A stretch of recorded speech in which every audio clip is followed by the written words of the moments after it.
belle jeune femme marche dans le couloir d'un hôtel luxueux. Parce que ce 25 décembre, elle a un rendez-vous. Elle tape à la porte de l'une des chambres, prête à passer une soirée qui doit se dérouler exactement comme toutes les autres. Pourtant, le Noël qu'elle vient de célébrer sera le dernier de sa vie. Une macabre découverte est faite le lendemain. Une double vie est mise en lumière. Et une cruauté sans nom s'apprête à être dévoilée. Qui est cette victime ? Mais surtout, que s'est-il passé dans la chambre 715 ce soir-là ? C'est exactement sur tous ces événements que je vais revenir dans cette vidéo. Installez-vous bien, on commence.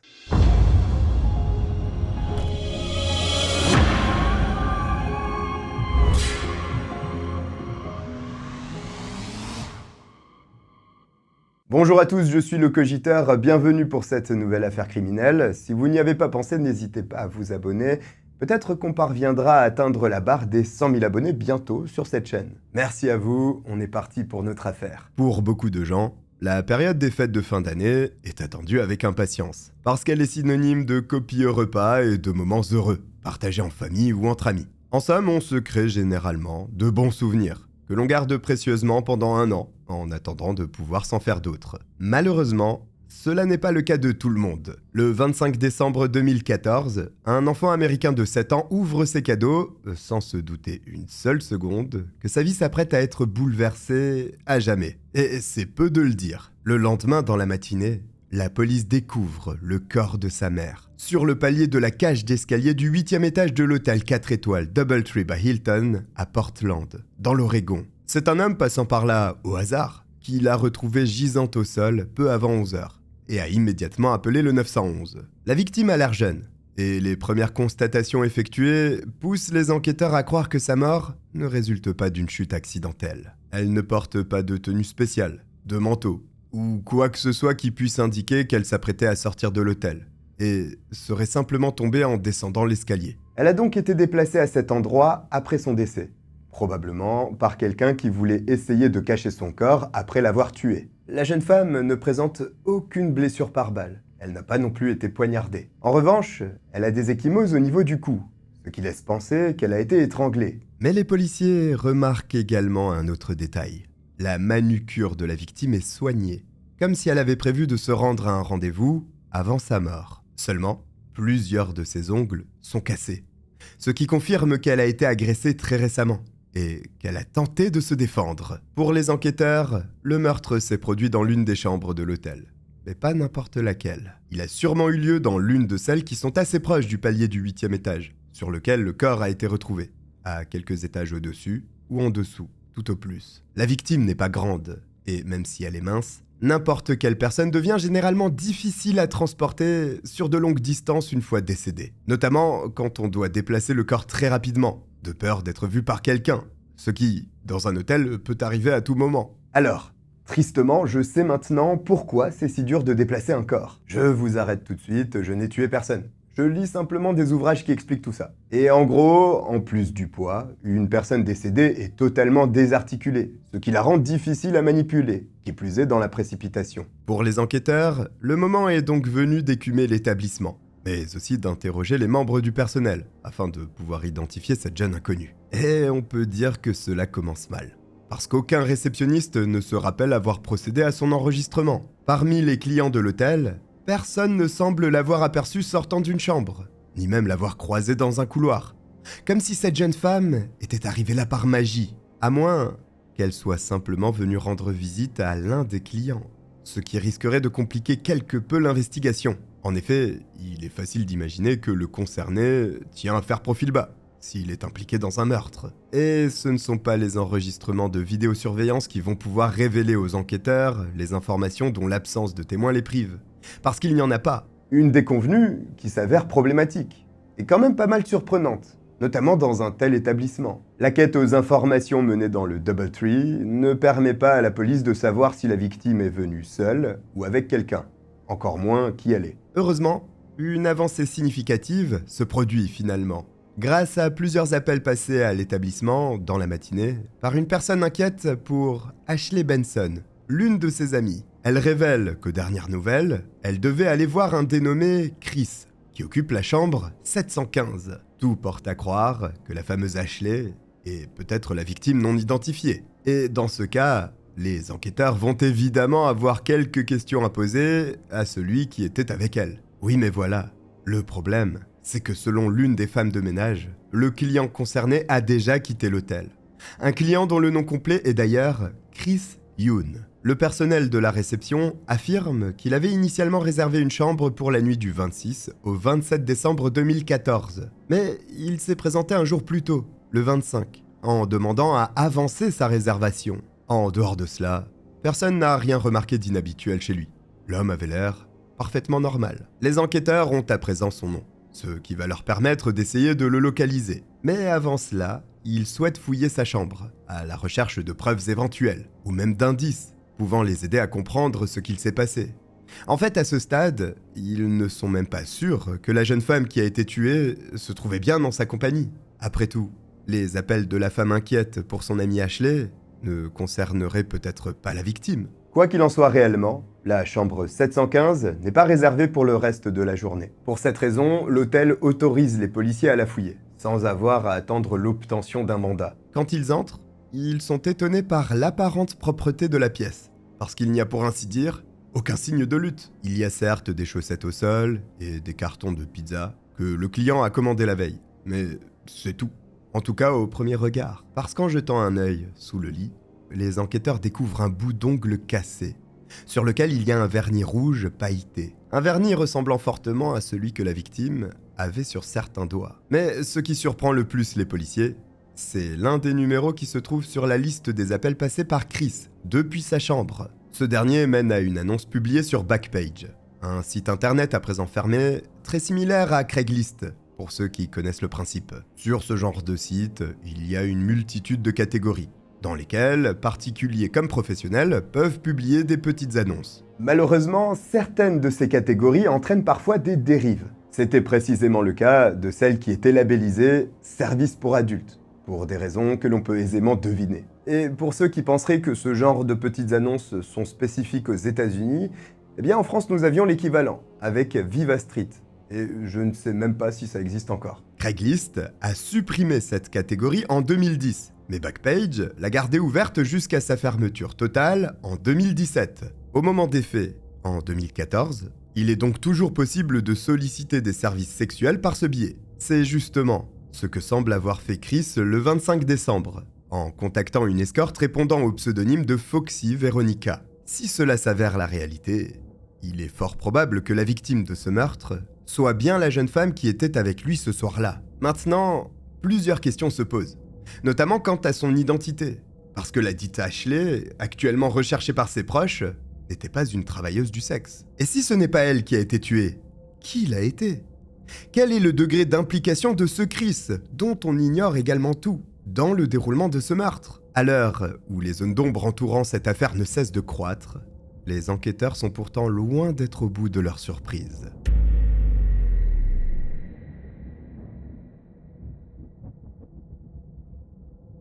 Une jeune femme est retrouvée morte sur le palier de la cage d'escalier du 8e étage d'un hôtel de luxe. Mais au départ, les policiers ignorent totalement qui elle est, ou ce qu'elle faisait là. Au fil de l'enquête, ils découvrent qu'elle était peut-être venue dans l'établissement pour rendre une visite assez spécifique à un client, nommé Chris. Un homme qui, comme par hasard, semble avoir pris la poudre d'escampette. Mais à présent, les autorités sont sur ses traces. Et après avoir fouillé la chambre qu'il a précédemment occupée, elles se mettent à sa recherche. Grâce aux données qu'il a fournies à l'hôtel, elles parviennent à déterminer qu'il réside à Bellevue, dans l'état de Washington, à près de 300 km de Portland. Avant de contacter leurs collègues de Bellevue, les enquêteurs décident tout de même d'essayer de voir à quoi ressemble celui qu'ils traquent, en tapant son nom sur Google. Mais avant même d'avoir pu obtenir de réels résultats, ils reçoivent un appel de la réception du DoubleTree, qui leur signale que Chris Yoon vient tout juste de s'enregistrer à nouveau. L'homme a apparemment décidé d'honorer sa réservation initiale, en revenant au passage sur la scène de crime à peine quelques heures après. Ce qui est pour le moins surprenant, voire suspect. Les policiers peinent à croire que c'est réel. Mais leur principal suspect s'étant jeté de lui-même dans la gueule du loup, ils se mettent en route sans tarder pour retourner à l'hôtel. Une fois sur place, ils ne savent absolument pas à qui ils ont affaire. L'homme peut très bien être dangereux, voire armé.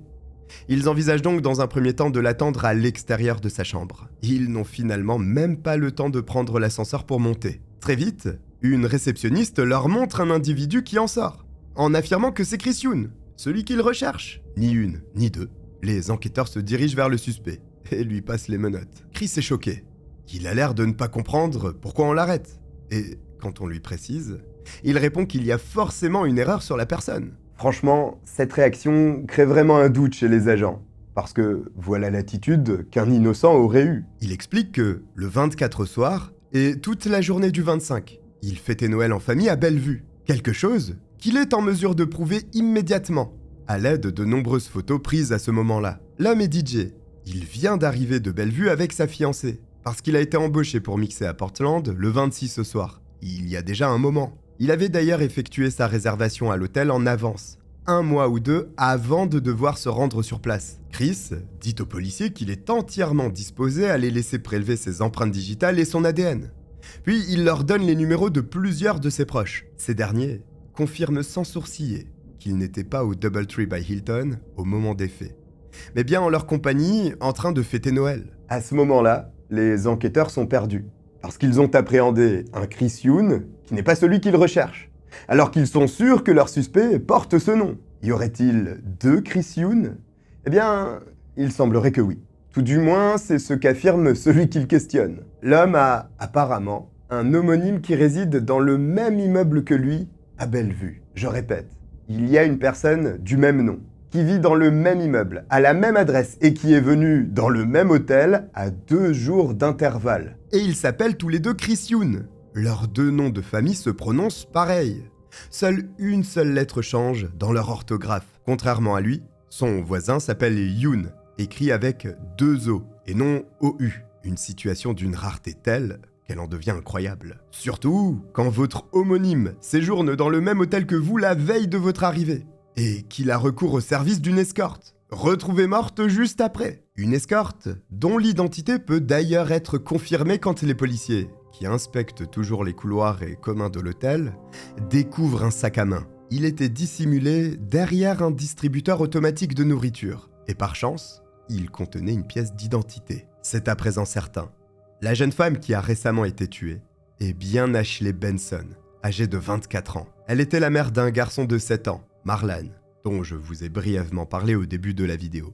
Un enfant issu de sa relation avec Marlon, son amour de lycée. Ashley s'est mise avec lui à l'âge de 15 ans, et 2 ans plus tard, elle a donné naissance à leur bébé. Malheureusement, quand le couple a emménagé ensemble par la suite, de fréquentes disputes liées à la vie quotidienne ont commencé à éclater. Quelques années après, ils ont rompu. Ashley s'est soudainement retrouvée mère célibataire, à un âge où ce que la plupart des jeunes planifient scrupuleusement, ce sont leurs prochaines sorties. Elle a dû prendre un logement plus petit, puis a troqué son projet d'études universitaires contre un emploi à temps partiel, afin de pouvoir assumer Marlan sans l'aide de personne. Un début de vie compliqué pour Ashley, qui est tenue malgré tout par sa capacité à gérer les choses convenablement, y compris l'éducation de son fils, à qui elle était entièrement dévouée. La situation s'est néanmoins un peu gâtée quand la jeune femme, qui souhaitait s'engager dans une relation à long terme, a rencontré un dénommé Marcus Dupree-Giles, un homme de 29 ans, loin d'être le partenaire idéal, parce qu'il était violent, très contrôlant, et l'a traité assez mal. Un jour, Ashley a d'ailleurs dû appeler son père, Michael, pour lui demander de l'aider, parce que Marcus l'avait enfermée dans la salle de bain, refusant fermement qu'elle en sorte. Il a fallu que la police intervienne pour qu'il la libère enfin de sa prison improvisée. Après cela, Marcus refusait régulièrement qu'Ashley aille voir sa famille, ou même qu'elle utilise sa voiture, quand il ne lui levait pas directement la main dessus. Les proches de la jeune femme lui ont évidemment suggéré de ne pas poursuivre cette relation, que tous considéraient comme toxique à juste titre. Mais c'était une adulte. Alors, personnellement, j'aurais fait un peu plus que suggérer. Ils ne pouvaient donc pas faire grand-chose, selon eux, à part accepter son choix. Et à la date de sa mort, elle était toujours en couple avec Marcus. Retour à la veille de la découverte de son corps, le 25 décembre 2014. Elle passe en coup de vent dans l'après-midi chez son père et sa belle-mère, Jody, pour déposer le cadeau de Noël qu'elle leur a acheté. Elle ne reste que 10 minutes ce jour-là, parce qu'elle ne veut pas faire attendre cette pourriture de Marcus, qui n'a même pas daigné sortir de la voiture pour dire bonjour. Marlan étant chez son père à ce moment-là, Ashley explique à sa famille que le couple compte en profiter pour aller au cinéma, puis qu'ils vont rentrer pour se relaxer ensemble. Elle embrasse Michael et Jody, qu'il a élevés comme sa propre fille, leur souhaite un joyeux Noël et s'en va. À cet instant, tous les trois ignorent qu'il ne s'agit pas d'un simple au revoir, mais d'un adieu. Le prochain dont Michael et Jody ont des nouvelles, c'est Marcus. L'homme leur téléphone avec insistance le lendemain, pour leur dire qu'il ne parvient pas à joindre Ashley. Et effectivement, quand ses proches essaient à leur tour de l'appeler, ils tombent directement sur son répondeur. La jeune femme ne retourne pas non plus leur message. Les heures passent, mais elle ne donne aucun signe de vie. Tout le monde espère qu'Ashley est occupée, et qu'elle a juste oublié de mettre son portable en charge, comme cela lui arrive parfois. Malheureusement, il n'en est rien, parce que, comme vous le savez, le 26 décembre dans la matinée, un homme a découvert son corps sans vie à l'hôtel Doubletree. Et quand, dans la soirée, des personnes au visage fermé se présentent chez les Benson pour leur annoncer la tragique nouvelle, le choc est aussi immense que dévastateur. Parce qu'ils apprennent en réalité deux choses ce jour-là, la mort violente d'Ashley et l'existence de sa double vie, dont ils ignoraient absolument tout. Aucun des membres de sa famille ne savait qu'elle était escorte, ce qui les pousse à se demander si ce choix de vie, somme toute assez particulier, était vraiment le sien. Voilà un détail qui pourrait tout changer.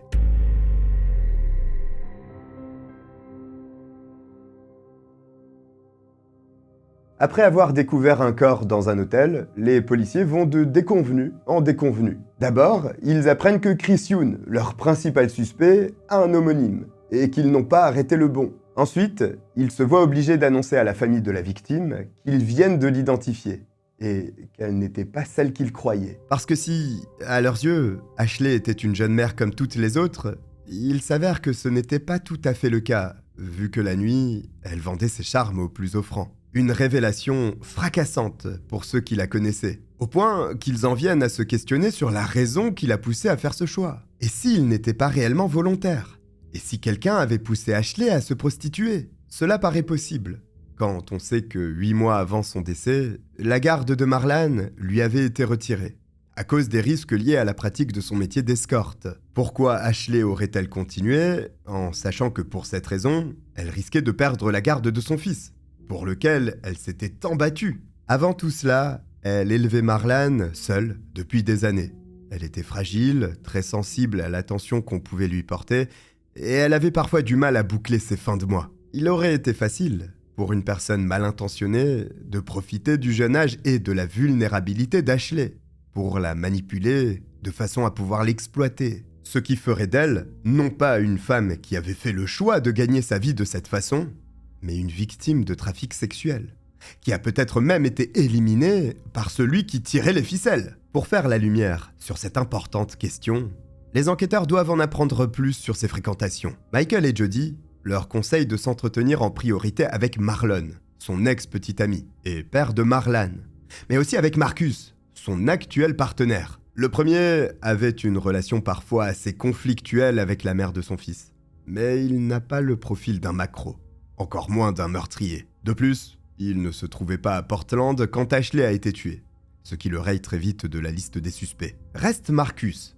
qui, contrairement à Marlon, n'est pas inconnu des services de police. L'homme a déjà été condamné plusieurs fois, y compris pour des faits de violence, et il savait tout des activités d'Ashley. C'est en tout cas ce qu'affirme une amie de la victime, qui faisait apparemment partie du cercle restreint à avoir été placée dans la confidence. C'est d'ailleurs cette jeune femme qui a téléphoné plusieurs fois à l'hôtel le 26 décembre au matin. Elle était inquiète de voir qu'Ashley ne lui répondait pas, sachant qu'elle était partie voir un client la veille. Cette déclaration change tout pour les enquêteurs qui s'interrogent. Marcus était-il réellement le petit ami de la victime, ou juste celui qui la vendait à d'autres? Quand les inspecteurs tapent à la porte de l'appartement qu'il occupait avec elle, ils sont assez surpris de constater que l'homme se montre très coopératif. Il leur fait visiter le logement, leur indique où se trouve la chambre qui était occupée par Ashley et répond calmement à toutes les questions qui lui sont posées. Marcus admet que le 25 décembre au soir,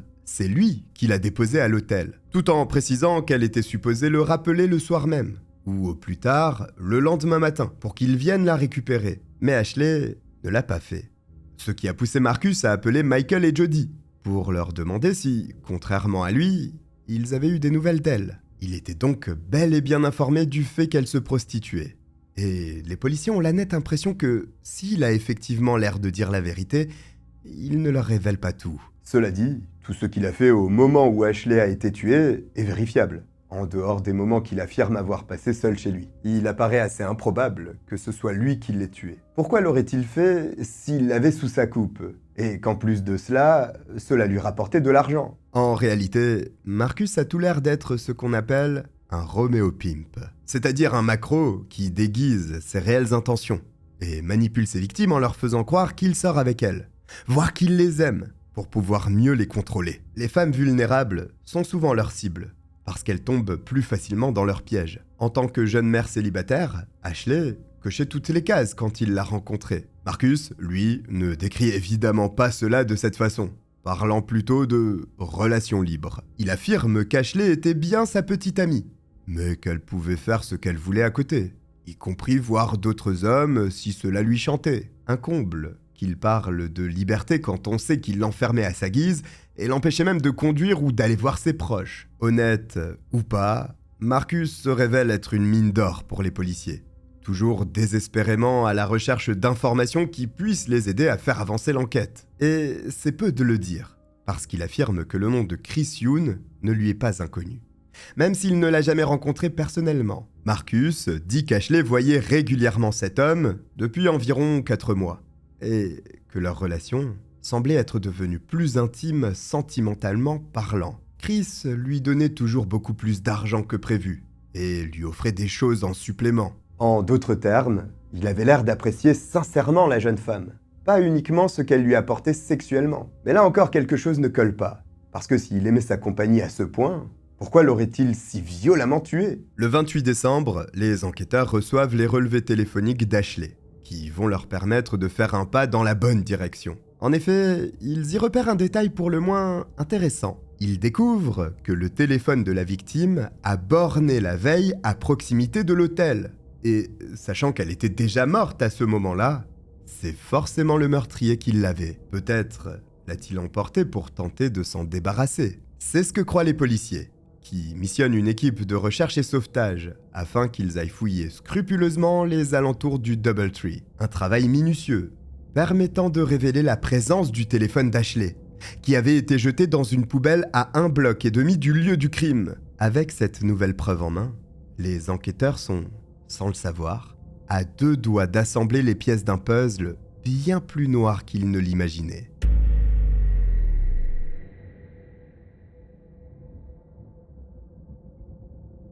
Avant d'espérer pouvoir arrêter le meurtrier d'Ashley, la police doit d'abord démêler le sac de nœuds que représente sa double vie. Sa famille était dans l'ignorance totale. Marcus, censé être son petit ami, en savait beaucoup trop pour n'avoir été que cela. Et au milieu, il y a Chris Youn, l'un des clients réguliers d'Ashley, qui est présumément le dernier à l'avoir vu en vie, et qui fait profil bas. L'affaire devient plus complexe encore, dès qu'une nouvelle piste émerge. Heureusement, la découverte du téléphone de la victime permet d'éclaircir quelques zones d'ombre. Après l'avoir rallumé, les enquêteurs comprennent que le fameux Chris n'était pas qu'un client pour Ashley. Ou plutôt, que lui voulait être beaucoup plus que cela pour elle. Il lui donnait des milliers de dollars à chaque rendez-vous, la couvrait de cadeaux et l'invitait au restaurant, sans forcément avoir pour projet de coucher avec elle ensuite. Dans les mots qu'il adressait à la jeune femme, on pouvait sentir la tendresse qu'il éprouvait à son égard, pour ne pas dire qu'il était évident qu'il avait de forts sentiments pour elle. Chris souhaitait avoir une relation amoureuse exclusive avec Ashley, et il n'hésitait pas à lui dire qu'il n'appréciait pas le fait qu'elle continue à se prostituer, ou à voir d'autres hommes, notamment Marcus, son petit ami officiel. Seulement voilà, cela n'était pas réciproque, et Ashley ne s'en cachait pas. Donc au fil du temps, le sujet est devenu sensible, jusqu'à provoquer quelques disputes. Chris en revenait toujours à cela. Il semblait se sentir trahi, peu importe le nombre de refus qu'il avait déjà essuyés, ce qui alimentait une forme de tension sous-jacente. L'homme se permettait d'exprimer une possessivité qui n'avait pas lieu d'être au vu de la situation, parce qu'il n'était finalement qu'un client parmi d'autres pour Ashley. En voyant cela, les enquêteurs connectent les points, réalisant par la même occasion qu'il avait donc un mobile pour la tuer. Chris aimait Ashley. Il voulait devenir plus pour elle qu'un simple client. Et quand le soir du 25 décembre 2014, elle lui a dit non une énième fois, un nouveau conflit a éclaté. Il est fort possible qu'elle ait été jusqu'à lui dire qu'elle ne comptait pas le revoir et qu'il ne l'ait pas supporté. Quoi qu'il en soit, la situation a apparemment dégénéré jusqu'au point de non-retour. Chris a étranglé Ashley, une façon de tuer qui prouve généralement que le meurtrier en voulait personnellement à la victime. Il a ensuite probablement improvisé quand il a dû disposer du corps, en l'abandonnant à l'étage supérieur dans la nuit, avant de se débarrasser de ses effets personnels puis de s'enfuir. Les téléphones de Chris et Ashley bornent à l'hôtel ce soir-là, et il y avait ce bout d'ongle appartenant à la jeune femme sous le lit dans la chambre 715, ce qui laisse peu de place au doute. Le 30 décembre, soit 4 jours après la découverte du corps, les enquêteurs décident qu'il est temps d'interroger leur principal suspect. Ils téléphonent donc à leurs collègues de Bellevue, qu'ils chargent d'aller le cueillir à leur place. Mais lorsque ces derniers arrivent à la résidence haut de gamme 1020, ils ne l'y trouvent pas. Chris est absent. Il ne vit là que depuis un mois, et il y a d'ailleurs très peu de meubles dans son appartement, comme s'il n'avait pas réellement cherché à s'installer. Son logement est placé sous surveillance. Il en est de même pour celui de ses parents. Malheureusement, il ne se montre pas. Les proches de Chris sont, du reste, assez surpris d'apprendre que la police le cherche, parce qu'ils le croyaient inscrit à l'université, le nez sagement plongé dans un bouquin. Mais rien de tout cela n'était vrai. Il n'est pas étudiant et n'a pas d'emploi non plus. C'est à se demander où il trouve l'argent pour payer son loyer, qui coûte dans les 3000 $ mensuels, ou encore les services d'Ashley et les nombreux cadeaux qu'il lui offre. Quoi qu'il en soit, il demeure pour l'instant introuvable. Et les forces de l'ordre de Bellevue n'ont d'autre choix que d'attendre qu'il refasse surface. Heureusement, grâce au portable d'Ashley, les enquêteurs ont à présent le vrai numéro de téléphone de Chris. Faute d'avoir pu le trouver chez lui, ils sont au moins en mesure de demander à pouvoir le tracer par ce billet. Le 6 janvier 2015, soit 2 semaines après les faits, ils sont surpris d'apprendre que leur suspect se trouve à Portland. L'homme, toujours activement recherché par la police de Bellevue, n'est pas là où on l'attendait. Il a été assez prévoyant pour ne pas revenir au Doubletree, choisissant un autre établissement de la ville dans laquelle il a déjà effectué plusieurs séjours. Quand les autorités débarquent sur place, Chris n'est pas là. Mais le personnel de l'hôtel accepte de fournir les relevés téléphoniques de la chambre qu'il occupe. Des relevés qui ont comme un air de déjà-vu, étant donné que le client a commandé des pizzas et contacté une escorte, dont le numéro figurait sur une annonce publiée sur Backpage. Le suspect du meurtre d'Ashley est-il à la recherche de sa prochaine victime? Peut-être a-t-il même tué à nouveau depuis sa mort, sans que personne n'en sache rien. Est-ce un tueur en série? Personne ne sait, et l'urgence est d'autant plus réelle. Il faut le retrouver au plus vite. Les enquêteurs cherchent donc à savoir comment Chris se déplace si discrètement d'une ville à l'autre. Et le 7 janvier, ils découvrent qu'il prend régulièrement le train. Par ailleurs, coup de chance, il doit effectuer un autre trajet l'après-midi même. Les forces de l'ordre mettent immédiatement en place une surveillance constante de l'hôtel où il séjourne, juste à temps pour le voir sortir. Chris prend ensuite un taxi, puis s'arrête au Doubletree by Hilton. L'homme revient nonchalamment sur le lieu du crime, peut-être dans l'espoir de pouvoir récupérer le sac d'Ashley qu'il avait caché derrière un distributeur. Après cela, il remonte dans le taxi, puis se dirige finalement vers la gare où l'attend déjà toute une équipe de policiers, qui a largement investi l'endroit. Une fois les menottes au poignet, Chris, de son vrai nom Taebum, n'essaie même pas de nier son implication. Il se contente de demander aux enquêteurs « Comment m'avez-vous trouvé ?» Difficile de faire plus incriminant. L'interrogatoire du suspect permet aux autorités de comprendre qui il est. Taebum est un homme de 24 ans, socialement inadapté, qui n'avait quasiment aucune expérience relationnelle ou charnelle quand il a rencontré Ashley, 4 mois auparavant. Il s'est rapidement attaché à elle jusqu'à développer une véritable obsession, qui le poussait à en faire toujours plus, parce qu'il s'imaginait qu'ils avaient tissé une sorte de lien amoureux. Tout cela n'était évidemment que dans sa tête, et à mesure qu'il avance dans son récit, il commence à blâmer sa victime, en se faisant passer pour un bon samaritain. Taebum affirme qu'Ashley lui demandait régulièrement des sommes d'argent plus importantes, et que c'est à cause d'elle qu'il n'a plus d'économie. Pour finir, il précise que le soir des faits, c'est elle qui s'est violemment énervée contre lui. Et c'est tout. Après cela, l'homme met fin à l'interrogatoire, en demandant à voir un avocat. Il laisse l'histoire en suspens, comme s'il essayait de convaincre les enquêteurs qu'à la suite de cette dispute, Il est juste sorti définitivement de la chambre sans blesser Ashley. Malheureusement pour lui, tout indique le contraire. Le meurtre a tout l'air d'un crime dit passionnel, commis sur un coup de sang. Pourtant, si l'on part de ce principe, un élément de l'histoire ne colle pas. Tae-bom Yoon, qui se fait appeler Chris, a utilisé la réservation du vrai Chris Yoon pour s'enregistrer au Doubletree à sa place un jour avant, ce qui soulève la question de la préméditation. Pourquoi ne pas avoir réservé une chambre en utilisant son propre nom, s'il ne comptait rien faire de répréhensible? Si l'on regarde le tableau dans son ensemble, il est facile de penser que Tae-bom a tout organisé pour piéger Ashley dans le but de la tuer, mais aussi en vue de faire porter le chapeau au vrai Chris.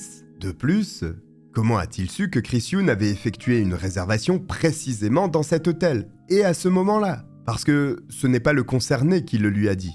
Ils ne se fréquentaient pas. Il est donc probable que le meurtrier ait pris connaissance de ces informations d'une manière qui n'était pas très légale. Ce ne serait pas étonnant, sachant que Tae-bom a apparemment tendance à aimer contourner la loi. En fouillant son téléphone portable et son appartement, la police découvre qu'il était impliqué dans un trafic de cocaïne. Cela explique comment il pouvait dépenser autant d'argent sans avoir de travail.